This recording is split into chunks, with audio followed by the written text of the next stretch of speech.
assim: mulher, cadê o pessoalzinho que te acusou? Cadê aquele pessoal cheio de pedra? Cadê aquele pessoal repleto de pedra na mão? Cadê eles? A mulher falou assim: não sei. Eu vou te dizer mais, mulher. Cadê os seus acusadores? Onde estão? Não sei. Foram embora. Vazaram. Vazarem. Ah, ok. Cadê os seus condenadores? As pessoas que te condenavam? Foram embora. Ok. Se eles não te condenaram, muito menos eu. Vai. Segue a tua vida e não peques mais. Gente, você esperava esse despejo? Humanamente falando, não é uma coisa surpreendente? O Deus que poderia colocar um ponto final: é verdade, você está errado, você falhou mesmo, está certo, esse pessoal pegou, tem prova, tem várias testemunhas, porque eu nunca vi aparecer tanta testemunha quando é para falar mal de alguém. Testemunha de casamento é pouco, mas testemunha para acabar com o casamento é várias. Parece que elas brotam. Testemunha para falar: estamos juntos, vamos embora, vamos tocar para frente, pouquinha. Agora, testemunha para falar: está errado, não é por aí. Gente, elas brotam. Jesus olha assim e fala assim: peraí, se os teus acusadores não te acusam, não tiveram condições de fazer, eu nunca faria. Vai, recomeça. Essa palavra eu quero que você grave. Cada manhã, cada dia, cada momento da sua existência é uma oportunidade que Deus está te dando e me dando para a gente recomeçar. Sabe por que o pecado faz com a gente? O pecado faz pelo menos 3 coisas com a gente. Número 1, ele tira da gente a alegria do viver. Ele tira o sentido da vida da gente. Ele faz da vida uma mera existência, nada mais que isso. Segunda coisa que o pecado faz com a gente é o tempo que você perdeu, não vai voltar mais. Se tem um tempo que você perdeu, é o tempo que você pecou. E terceira coisa, o pecado gera culpa, ele gera uma punição dentro da gente. Tem casos que as pessoas não conseguem nem se perdoar. Eu não deveria ter feito isso, eu não deveria ter entrado lá, eu não deveria ter causado isso, eu não deveria ter agido dessa forma, eu não deveria ter falado isso. Nem ela se perdoa. Aí Jesus vem com o perdão dele para dar para mim e para você a chance de recomeçar todos os dias. Amém. Toda manhã, todo abrir de olho, todo levantar, o dia que você acordou: eu acordei, good morning. Recomeça. Como que é recomeçar em espanhol? Como recomeçar? Empezar. Empezar. Como? Recomeçar? Empezar. Repensar? Não, empezar. Eu não.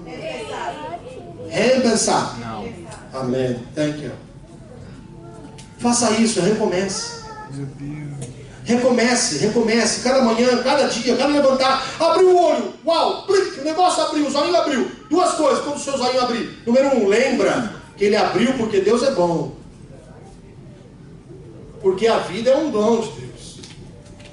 Se o zoinho abriu na manhã, 1, Deus é bom. 2, é dia para recomeçar. Aí Jesus fala assim: vai e não peques mais. Sabe o que ele está dizendo? Filhinho, pecar eu sei que você vai pecar, mas deixa eu te dizer uma coisa: faz isso, mas não. Nessa área, tira uma lição disso. Não faz. Lógico que se você fizer eu vou te perdoar, mas tenta não cair no mesmo erro. Tenta recomeçar de uma forma diferente. Eu entendi nessa manhã que essa palavra de Deus, ela é uma palavra para a nossa vida hoje. Eu entendi que essa palavra é para nosso coração, para cada um de nós. Eu entendi que Deus é, número 1, não é aquele que expõe os nossos pecados e nos julga publicamente. Número 2, Jesus é aquele que tira todas as atenções do pecado que estavam sobre nós e coloca nele. Número 3, Jesus é aquele que diante daqueles que estão com a pedra, dizem para as pessoas: se você não tem pecado, atire a primeira. E número 4, Jesus é aquele que nos convida a recomeçar a cada dia. Eu quero te convidar a estar em pé, quero pedir que a Zaina toque uma música. Todos em pé, por gentileza, quero pedir que você feche seus olhos. É uma manhã de recomeçar sem traumas, sem culpa, sem recalque, sem ranço. Seja livre. Jesus não diminui a gravidade do pecado. Jesus não condena antes de perdoar. Jesus é aquele que, em vez de pegar na tua mão para te levar para acusação, Ele pega na tua mão para você andar com Ele. Ele não pega a tua mão para te acusar de nada, para dizer, olha, gordinho, você erra. Gordinho, não. Jesus pega na mão para falar assim, meu filho, eu quero andar com você. Eu quero ser o teu amigo das horas certas e incertas. Eu quero te ajudar a recomeçar. E eu quero frisar essa palavra, porque nessa manhã, para muitos de nós, é uma manhã para recomeçar, sabe? Recomeçar. Que vergonha que tem nisso? Que problema que tem nisso? Qual que é a dificuldade que tem nisso? É melhor recomeçar do que ficar dando voltas. Dizem que o melhor ou o menor trajeto entre dois pontos é uma reta. Dizem que o menor trajeto entre os horizontes desejados é uma reta. E se eu não recomeçar, se eu não admitir que eu pequei, se eu não falar para Jesus, eu estou aqui, Senhor, me ajuda a recomeçar, eu fico dando volta. Muitas voltas. Volta. Aí nessas voltas eu fico achando e fazendo uma listagem de pessoas que me ajudaram, que foram diretamente envolvidas no meu erro. Aí eu começo a achar álibi. Eu estou assim porque alguém não me ajudou, as pessoas fizeram isso comigo, eu sou resultado dos outros. Eu começo a terceirizar o que é meu. Eu fico terceirizando o meu pecado e falando, os outros que são ruins, os outros que não fizeram, os outros. Não, não é os outros, sou eu. Que tal você recomeçar hoje? Que tal você profundamente dizer para você, é verdade, se eu estou assim, a culpa não foi de ninguém, não. Sou eu. E não adianta ficar terceirizando e falar, foi um fulano, foi não sei o que lá, foi nada, foi a gente. As pessoas fazem com a gente o que a gente deixa elas fazer.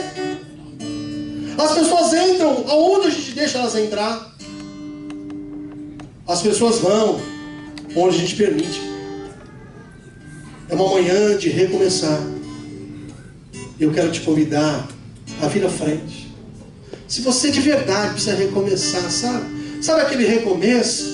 Falar, minha vida precisa recomeçar, eu preciso recomeçar. Mas escute bem, não é recomeçar do nada não, é recomeçar a partir de Cristo. Não foi essa a palavra de Jesus para a mulher? Ei, filhinha, cadê os teus condenadores? Cadê os teus acusadores? Não sei não, Jesus, vazaram. Então tá bom, eu não te condeno, vai. Segue tua vida, recomeça.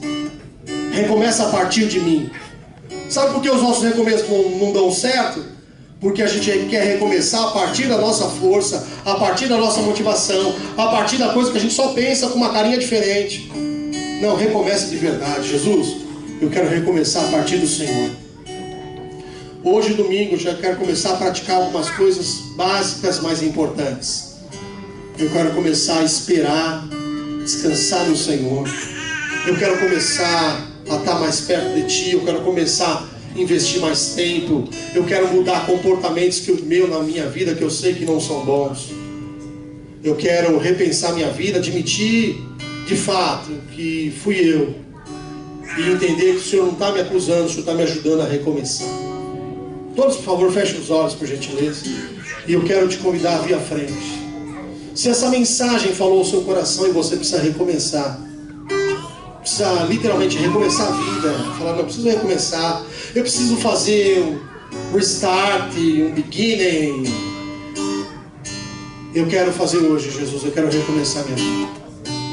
Nós queremos orar por você, daí você pode aplicar isso para a tua vida espiritual, para a tua vida pessoal, para a tua vida de relacionamento pessoal. Que você possa recomeçar. Porque Jesus não é aquele que te acusa, é aquele que fala, eu não te condeno, eu te perdoo. Vai, segue a tua vida, não peques mais, eu vou com você. Eu quero orar por tua vida. Se você precisa recomeçar, e não tem dia, não tem época, não tem data. Que bom seria se a gente recomeçasse mais, sabe? Que bom seria que a gente recomeçasse com mais frequência. Vamos recomeçar, vamos parar, vamos ver onde eu errei, vamos ver por que eu cheguei até aqui, sem terceirizar para ninguém. Falar sincera e francamente. E aí sim começar a vida ou recomeçar a vida com Cristo. Com os olhos fechados. Converse com Jesus onde você está. Jesus, obrigado por essa manhã. Obrigado pela sua palavra, pela mensagem bíblica que o Senhor trouxe ao nosso coração. Essa mulher nos ensinou, aliás, o que o Senhor fez na vida dessa mulher foi uma pedagogia imensa. Porque essa mulher, ela foi exposta, ela foi humilhada, ela foi colocada em exposição. Essa mulher era alvo de pedras. Essa mulher estava com a sua sentença discriminada, decretada, feita. Só que, por um propósito teu, esses homens não levaram essa mulher diretamente ao apedrejamento. Eles quiseram usar o Senhor como um álibi. Eles quiseram o endosso do Senhor para praticar aquele apedrejamento. E foi aí que o Senhor reverte a história dessa mulher e transforma uma maldição em uma bênção sem igual. Foi nessa hora que o Senhor disse àqueles homens e disse ao mundo que tu não és um juiz implacável, que tu não és um promotor intolerante. Tu disse ao mundo que tu és o Cristo, o Salvador, que tu és aquele que não lança em rosto o pecado, mas tu és aquele que perdoa o pecador. Quem não pecou? Quem não tem pecado? Quem pode dizer que está imune, isento, livre de pecado? Quem pode afirmar: eu não tenho pecado, eu sou um ser pleno? Esse ser não existe. O único sem pecado foi o Senhor. Todos os demais são humanos, inteiramente humanos. O Senhor literalmente nem olha para aqueles homens. O Senhor tira o olhar dos homens da mulher e faz aqueles homens olhar para o Senhor. Desvia a atenção do pecado da mulher e traz a atenção dos acusadores para o Senhor. Ah, que lindo! Quando o acusador olha para o Senhor, naquela hora, ele perde toda a sua força, ele perde todo o seu álibi, ele perde todo o seu pretexto, porque quem olha para ti não encontra acusação, quem olha para ti encontra perdão, encontra graça. Amém. E encontra recomeço. É uma manhã de recomeçar, é uma manhã de literalmente ouvir a tua voz que nos diz: onde estão os que te acusam? Onde estão as pedras? Não, elas foram todas embora, começando do mais velho com o mais novo. Nenhum acusador sequer ficou. Aí o Senhor vem e diz: vai, não peques mais. Nos ajuda a recomeçar, Senhor. Recomeçar na nossa vida espiritual. O lugar onde a gente parou, o lugar onde deveria ser um lugar de te servir, de te adorar, de prostrar, de bendizer o teu nome. A vida cristã que a gente abdicou, abandonou, deixou para lá. É manhã de retomar ela. É manhã de recomeçar. Recomeçar também nas relações pessoais, onde a gente precisa tirar o nosso ego e deixar o Senhor trabalhar mais. recomeçar nos projetos que a gente começou e parou, por dizer que as pessoas não nos ajudaram. É manhã de recomeçar sem terceirizar a culpa para ninguém, mas recomeçar a partir do Senhor. Ajuda-nos a recomeçar, Senhor. Tira essa culpa que literalmente engessa, que literalmente bloqueia, que literalmente não deixa a gente prosseguir. E no lugar da culpa coloca a tua graça, e essa graça é uma graça motivadora, que nos faz saber e pensar que não há nada melhor do que recomeçar contigo. Visita cada uma, visita as nossas vidas nessa manhã, e que venhamos lembrar que Tu és o Cristo, o Salvador, que nos convida a recomeçar. Nós oramos em Teu nome, para a Tua glória. Amém. Amém. Uma salva de palmas ao Senhor. Pode se sentar, por gente.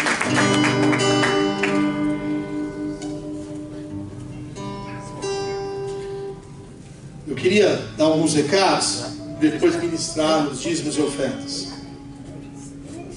O primeiro recado que eu quero dar é esse aqui, ó.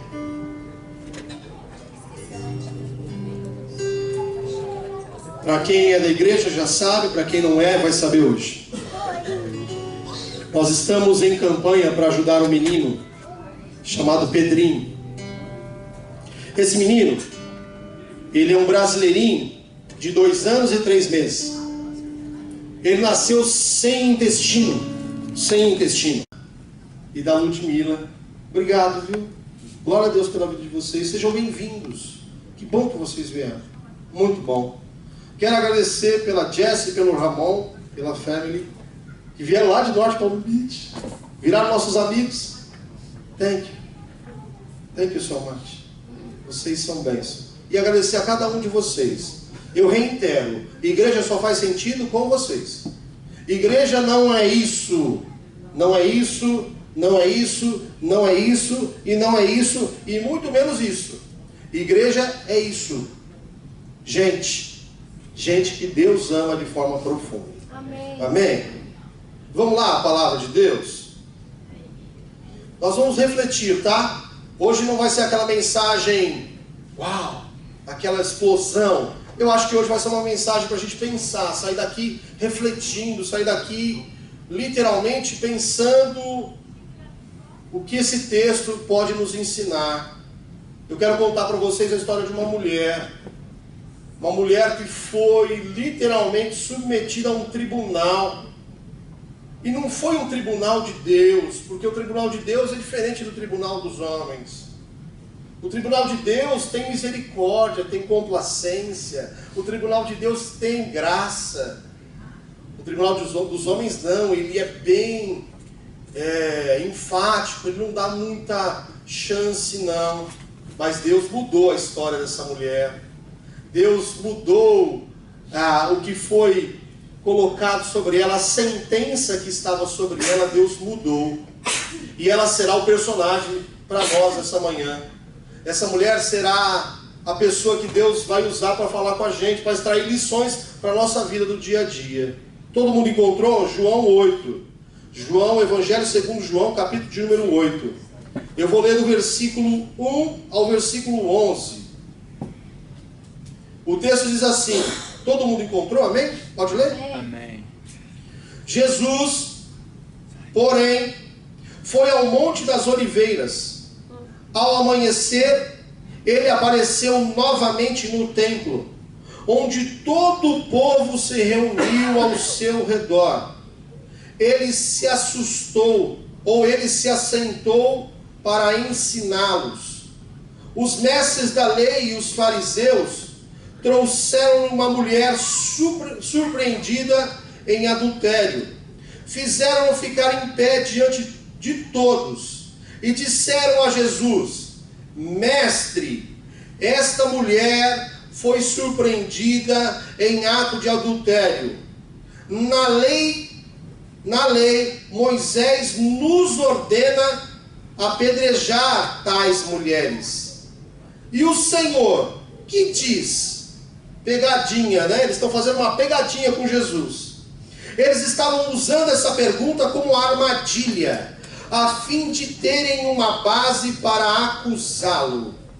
Mas Jesus inclinou-se e começou a escrever no chão com o dedo.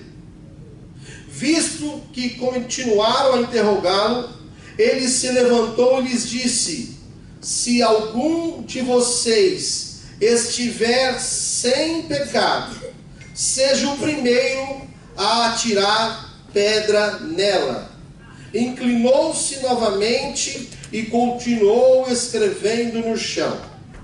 Os que ouviram foram saindo, um de cada vez, começando pelos mais velhos. Que legal! Jesus ficou só, com a mulher em pé diante dele. Então Jesus pôs-se em pé e perguntou-lhe: mulher, onde estão eles? Ninguém te condenou? Ninguém, Senhor, disse ela. Declarou Jesus: eu também não a condeno. Agora vá, abandone a sua vida de pecado. Quantos podem dizer amém à palavra do Senhor? Amém. Aqui nós temos uma história de uma mulher que ela estava literalmente numa situação de tribunal. Só para a gente entender um pouquinho o enredo, para ver o que está acontecendo de fato. Eles estavam vivendo uma festa chamada Festa do Tabernáculo. Eram 7 dias, onde as pessoas viram de cidades longínquas para morar em cabanas por 7 dias, como referência ao período que eles saíram da escravidão lá do Egito. Eu vou falar dessa forma bem tranquila para a gente entender a história como um todo. O fato é que eles estavam na festa do tabernáculo. A festa do tabernáculo é uma festa de judeu.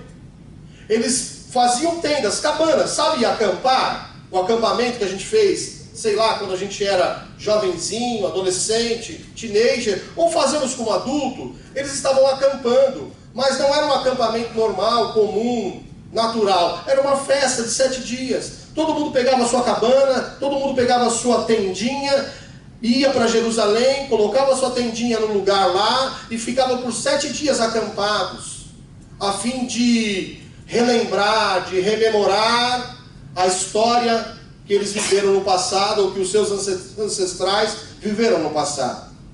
O fato é que nesse episódio, essa mulher, por uma fraqueza de uma natureza humana, e o lindo desse texto é entender que seres humanos não são super-humanos, e nem super-mulheres, e nem super-homens. Seres humanos são seres humanos, que têm as suas fraquezas, que têm as suas debilidades, que têm as suas deficiências. Todos nós somos assim.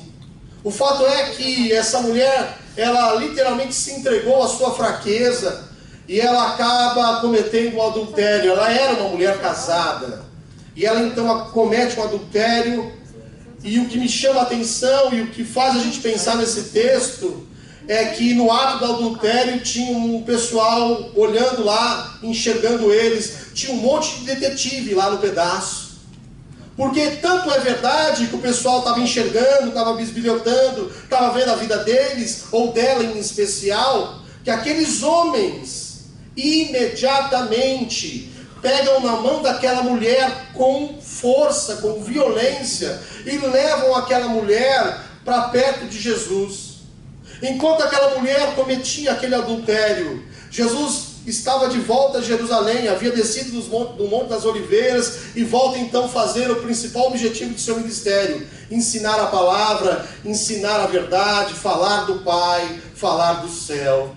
Ele estava ensinando, ele estava conversando, ele estava predicando, ele estava falando para aquelas pessoas sobre Deus, sobre o céu, sobre a eternidade, ensinando os valores de Deus para aquelas pessoas. O fato é que aqueles fariseus e escribas, quem eram esses personagens? Eram homens da lei, homens que tinham funções, O escriba, o nome já diz, escriba, escrita, ou seja, eram homens que escreviam a lei, que transcreviam a lei, eram homens que faziam a lei sair do campo da ideia e vir para o campo escrito. Eles eram escribas. E os fariseus eram uma casta, um tipo de pessoa, ou um tipo de judeu, que função eles não tinham muito, mas eles tinham aquela, vamos dizer assim, aquele ímpeto de sempre enxergar a vida dos outros pela ótica do eu. Ou seja, sempre pensando, eu estou bem, aquelas pessoas que não estão. O fariseu sempre é o personagem da Bíblia, que ele é aquele homem que olha para o outro e ele se julga melhor do que o outro e ele se acha no direito de dizer que o outro não é melhor e não é tão como ele. Então essas duas pessoas, que eram os escribas e os fariseus, me pegam essa mulher pela mão, me levam elas para Jesus. Aí você fala, meu Deus, tadinha dela, coitada dela, agora a história dela realmente vai ter um final trágico. Porque eles estão levando ela para Jesus, e eles não levaram ela para Jesus no intuito de falar, Jesus, vamos ajudar ela, vamos dar uma força para ela, vamos dar um apoio para ela, vamos ajudar ela nesse momento que ela está vivendo difícil. Não foi essa a intenção deles, não. Eles pegaram na mão daquela mulher para julgar ela. Eles fizeram um tribunal itinerante. Se aqui tem consulado itinerante, eles fizeram um tribunal itinerante. Eles disseram assim, vamos julgar. Vamos julgar porque eu estou com sede de justiça, eu estou com sede que as coisas aconteçam do jeito que eu imagino. Vamos julgar, vamos julgar, vamos julgar. E aqui eu aprendo uma lição maravilhosa, uma lição linda de Cristo para nós. Julgamento é uma coisa perigosa, sabe por quê? Porque se nós olharmos para dentro de nós veremos que nós somos tão humanos como os outros. E que não há ninguém melhor do que ninguém. Se nós olharmos de forma categórica, nós enxergaremos que todos os seres humanos, sem exceção, são sujeitos a cair, são sujeitos a pecar, são sujeitos a errar, são sujeitos a voltar atrás, são sujeitos a pisar na bola. Quem nunca o fez? Então julgar é uma coisa perigosa. Aqueles homens pegam aquela mulher com violência, eles pegam aquela mulher sem carinho, sem humanidade, sem dignidade, eles forçam ela, eles obrigam ela a ficar de pé diante de Jesus publicamente. E sabe o que eu acho mais perigoso também? Porque eles dizem para Jesus, ó Jesus, é o seguinte, acabamos de pegar, viu, um adultério. Eu acho engraçado esse negócio. Como é que eles sabiam que elas estavam adulterando? Como é que eles tinham tanta certeza que aquela mulher tinha adulterado? Aliás, onde estava esse pessoalzinho para enxergar tudo isso, né? Meu Deus, Big Brother. Alguma lupa tinha lá. Alguém bisbilhotando tinha lá. Alguém interessado na vida do outro para prejudicar ao mesmo, estava lá, presente, com 2 olhos desse tamanho para ver o que estava acontecendo com o outro. A segunda coisa que me chama a atenção é que ninguém adultera sozinho. Ou seja, aquela mulher adulterou com um homem. E o curioso, eles levam só a mulher e não levam o homem. Que pessoalzinho imparcial, né? Lá na nossa terra Brasil, dizem que o pau que bate em Chico também tem que bater em Francisco. Não pode servir só para um, tem que servir para todo mundo. Que justiça é essa que só pune uma pessoa? Que justiça é essa que é implacável desse jeito, ao ponto de não ter misericórdia daquele que erra?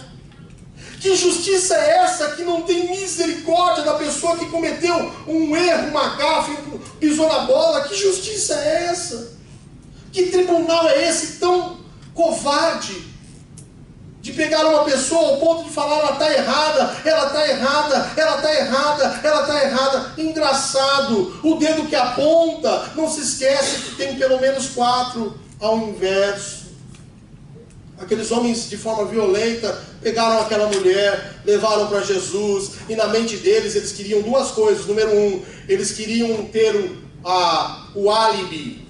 Sabe quando você quer fazer alguma coisa errada, mas você quer levar alguém junto, só para você ter aquela aquela consciência mais limpinha que você está fazendo certo. Eles quiseram trazer Jesus como parceiro daquilo. Eles quiseram fazer de Jesus testemunha daquela atrocidade. Tanto é que eles olham para Jesus e falam: ó Jesus, ó, acabei de pegar, viu? Estava pecando, se achando. O pessoalzinho estava até alegre: ó Jesus, acabei de pegar. Essa aqui estava pecando e eu peguei no ato. Como se imaginasse, Jesus vai agora concordar comigo.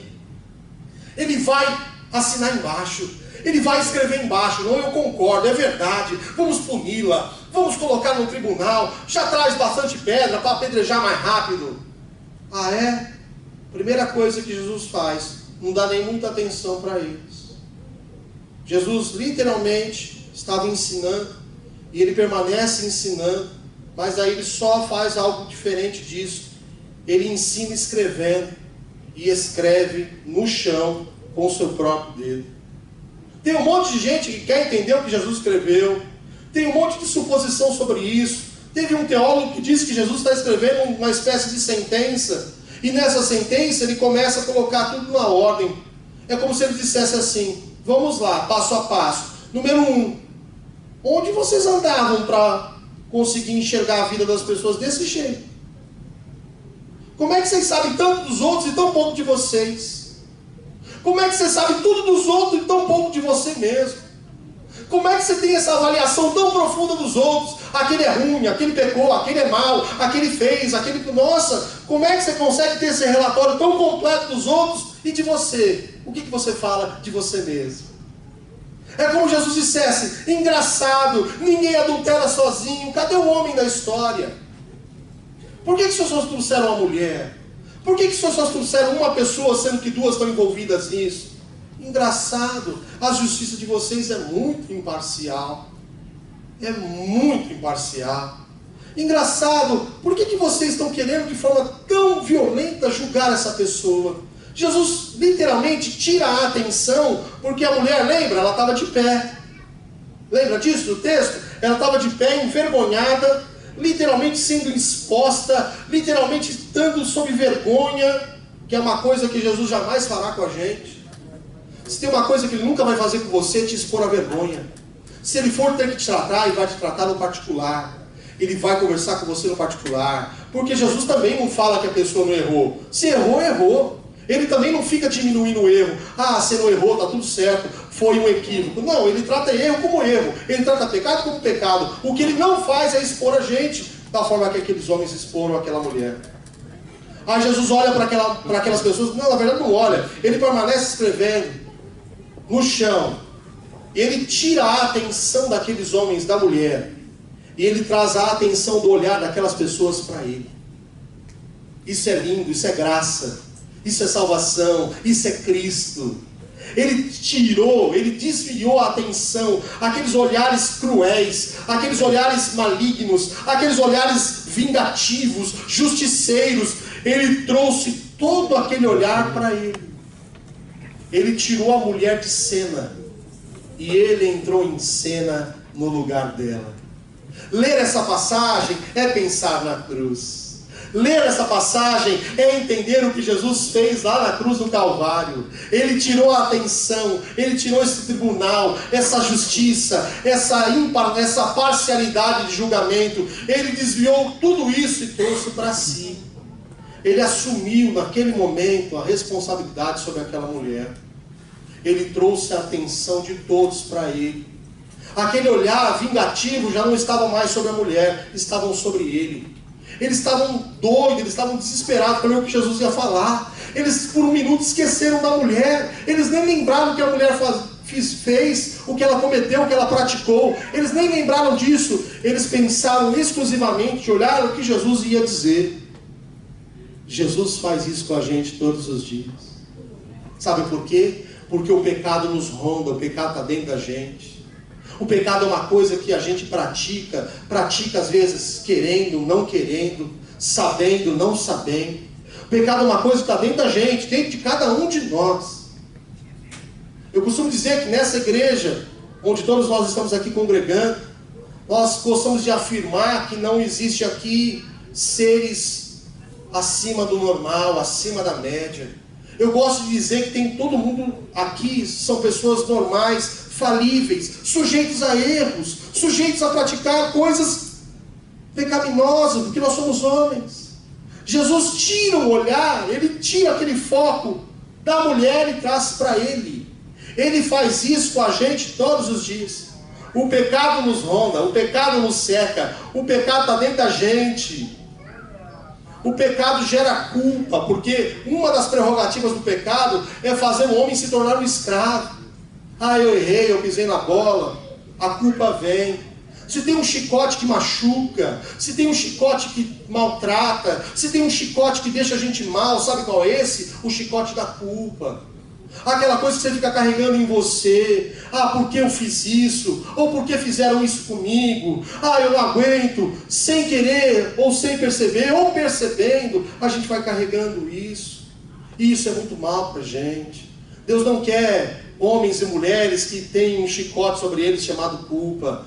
Deus quer homens e mulheres livres, prontos para recomeçar tantas quantas vezes for necessário. Prontos para recomeçar quantas vezes forem necessárias. Ah, é para recomeçar de novo? Amém, vamos recomeçar.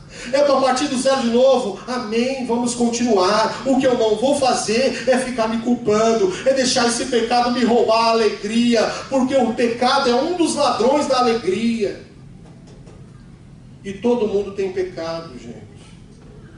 Essa ideia de que só um pessoalzinho tem pecado, o outro tem um pecado mais light. Eu dou risada, eu acho barato isso. Eu acho isso barato. Não, aquele lá é crônico, esse aí é ruim. Ah, mas esse aqui nem tanto. Quem falou isso pra gente? Quem que ensinou isso? Se pecado na Bíblia está no singular, é um pecado, todos nós somos pecadores, todos nós temos uma natureza pecaminosa, todos nós somos sujeitos passíveis a pecar. Não há ninguém nesse mundo, nessa vida que não peque. O único que não pecou já está na eternidade, ele passou só por essa vida, ele salvou a gente, ele cravou na cruz Amém. Os nossos pecados, é o único que não tem. Do resto, todos têm pecados, todos. O único santo, o único sem pecado, já passou por essa vida, já está na eternidade. Ele morreu, ressuscitou, ele está sentado à destra do Pai, e ele virá buscar cada um da gente. É o único. Do resto, galerinha, não conheço. Desconheço. Todo mundo é pecador, todo mundo tem esse probleminha chamado pecado. Aliás, deixa eu te contar uma historinha bem legal. O pecado é uma coisa que está tão na gente, tão na gente, tão na gente, tão na gente, que o apóstolo Paulo, um dos homens que escreveu mais livros na Bíblia, ele diz assim: aquilo que eu não quero fazer, aquilo que eu sei que não é bom eu fazer, aquilo que eu sei que não vai dar certo se eu fizer, aquilo que eu sei que é pecado, isso eu faço com uma facilidade tremenda. Agora aquilo que eu sei que é bom, aquilo que eu sei que é importante, aquilo que eu sei que é o caminho, ô negocinho difícil para mim fazer. Eu estou falando de um homem que escreveu 9 livros da Bíblia. Eu estou falando de um homem que foi usado poderosamente por Deus. Eu estou falando de um ser humano como eu e você, que para fazer o bem é desafiador, mas para fazer o mal é tão fácil. Mas calma, que a história ainda tem um desfecho. Aqueles homens então tiram o olhar da mulher, a mulher sai de cena, a mulher sai do foco, porque lembra, a mulher adúltera, ela está de pé. Eles trouxeram ela à força, colocaram ela exposta de pé, para passar vergonha mesmo, para ficar literalmente envergonhada, para humilhar aquela mulher. E eles levaram justamente aquela mulher para Jesus. Deixa eu fazer um destaque também. Deus é tão bom, a graça dele é tão real, que ele faz dos nossos pecados uma razão para a gente ir perto dele. Ele transforma a maldição em bênção. Ele faz daquilo que nós temos como erro um motivo para a gente estar perto dele. Eles levaram aquela mulher para perto de Jesus. Jesus então permanece escrevendo, olhando para a terra, escrevendo na terra. Ele tira a atenção da mulher, ele leva a atenção daqueles homens para ele. E aqueles homens param, fixam os olhos nela ou nele, olham para ele esperando que ele dê uma resposta. Ele fica escrevendo. Imagina aquele pessoalzinho deve ter ficado nervioso. Em Spanish, nervioso. Muito nervioso. Aqueles homens devem ter ficado desesperados. Disseram assim: ué, não vai fazer nada não? Ué, você não vai julgar ela não? A lei de Moisés diz. Engraçado que quem gosta de julgar, quem tem essa prerrogativa de julgar, ele sempre tem um álibi. Ele sempre tem uma defesa, ele sempre tem uma lei na mão. Ó, está escrito, viu? Eu estou te julgando porque você errou naquele dia e você não poderia ter esse erro. Sempre tem uma justificativa. Eles dizem assim: está escrito, Jesus, na lei de Moisés, está escrito que tem que apedrejar. E o Senhor, o que o Senhor diz? Todo mundo esperando. Responde, Jesus, responde, fala logo. A pedra está pronta, nós vamos apedrejar agora. Está tudo certo, está tudo preparado. Eu já trouxe a pedra lá de casa, já estou com ela na minha mão. Fala, Jesus, dá um start, dá um play, aperta o botãozinho que a gente taca a pedra. Jesus olha para eles, permanece escrevendo. E não, na verdade, não olha para eles, permanece escrevendo. Aí Jesus vem com a resposta mais linda, mais gloriosa, mais graciosa, mais poderosa que eles poderiam ouvir. Jesus, com os olhos para a terra, tirando o foco da mulher e colocando nele, ele olha e fala o seguinte: vamos fazer o seguinte, pessoal. Qual de vocês que está sem pecado? Tem uma versão que diz assim: qual de vocês que está sem pecado, está sem pecado, faça o seguinte: atire a primeira pedra. Fica à vontade, fica livre, fica à vontade, você está livre, taca aí, filhão.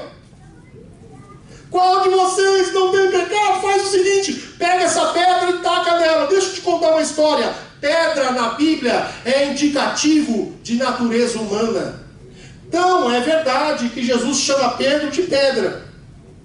Ele fala assim: Pedro, tu és uma pequena pedra, e sobre eu, que sou a rocha, eu vou construir a minha igreja. Pedra na Bíblia somos nós, seres humanos, nós somos a pedra. Todo mundo queria tirar um pouquinho de si. No fundo, aqueles homens estavam querendo falar deles mesmos. Sabe quando você quer se vingar? Sabe quando você tem aquela revanchismo? Aquela coisa: não deu para mim, também não vai dar para ninguém. Aquela coisa que o mundo gira em torno da sua pessoa, da minha pessoa. Então vamos tacar pedra que é mais fácil. Tacar pedra é fácil. O difícil é perdoar. Tacar pedra, julgar, falar que é mal, falar que é ruim, falar que não presta, falar que não vale, falar que não vale um dólar, não vale 1 cento de dólar. Isso aí é fácil. Todo mundo faz e não precisa de muita força. Mas Jesus não está ensinando isso para a gente. Ele está dizendo assim: não tem pecado? Atira a primeira pedra. Amém. Pessoalzinho, vocês já viram algum vídeo na internet quando acontece alguma coisa, alguma gafe, algum momento que fica aquele grilinho no final, aquele silêncio na plateia, sabe? Você consegue ouvir a respiração das pessoas? Aquele momento houve silêncio na plateia. A plateia ficou em silêncio. Ninguém disse nada. E aqui eu quero fechar e te mostrar a grande verdade desse texto. O texto diz que aqueles homens literalmente ficam calados. Eles têm que engolir a seco aquele tribunal. Eles tiveram que desmontar aquele tribunal. E o João, ele afirma de forma categórica, pelas palavras de Cristo, que eles começaram a sair um a um, começando dos mais velhos. Que legal. Começou do pessoalzinho mais ancião. Começou do pessoalzinho mais veemente, o pessoalzinho que tinha certeza: hoje eu vou julgar, porque não sei que prazer que tem nisso, mas tem um pessoal da humanidade que tem prazer de julgar os outros. Dá um prazerzinho. Não sei o que acontece, é uma sensação muito esquisita. Eu acho isso estranho demais. Dá prazer falar que aquela pessoa errou. Dá prazer de falar que aquela pessoa está mal. Dá prazer de falar que aquela pessoa está no buraco, está falido.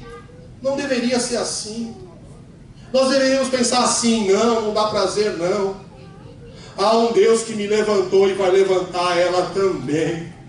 Há um Deus que me tirou no pior momento da minha vida e colocou os meus pés sobre um lugar sólido. Há um Deus que mudou a minha história e vai mudar a história dessa pessoa também. Isso deveria dar prazer na gente. De falar assim: meu amigo, tá difícil, chegou o fim, reta final, pecou, pisou na bola. Deixa eu te contar um negócio. Jesus te ama, acredita em você. Amém. Investe em você, aposta em você, vai te colocar de pé e você vai conseguir prosseguir a tua vida, recomeçando agora do jeito certo, a partir de Cristo. Aí todo aquele pessoal, fariseu, escriba, todo mundo com a pedrinha na mão, preparado, vamos apedrejar, lembrando que apedrejamento é a morte mais cruel que tem na face da humanidade, da história da humanidade. Se morria lentamente. Olha o que a gente está falando, gente. Homens que têm prazer na morte do outro. Homem que tem prazer de falar tá mal. Que nessa manhã em cada um de nós venha gerar um efeito oposto. Se você tiver uma notícia que alguém está mal, não sinta prazer nisso não. E nem diga que ela merece. Se você sabe que alguém está mal, diga o seguinte: Senhor, levanta essa pessoa. Muda a história dela, Pai. Toma ela na tua mão, Senhor. Faz a história dela ser diferente. Eu não tenho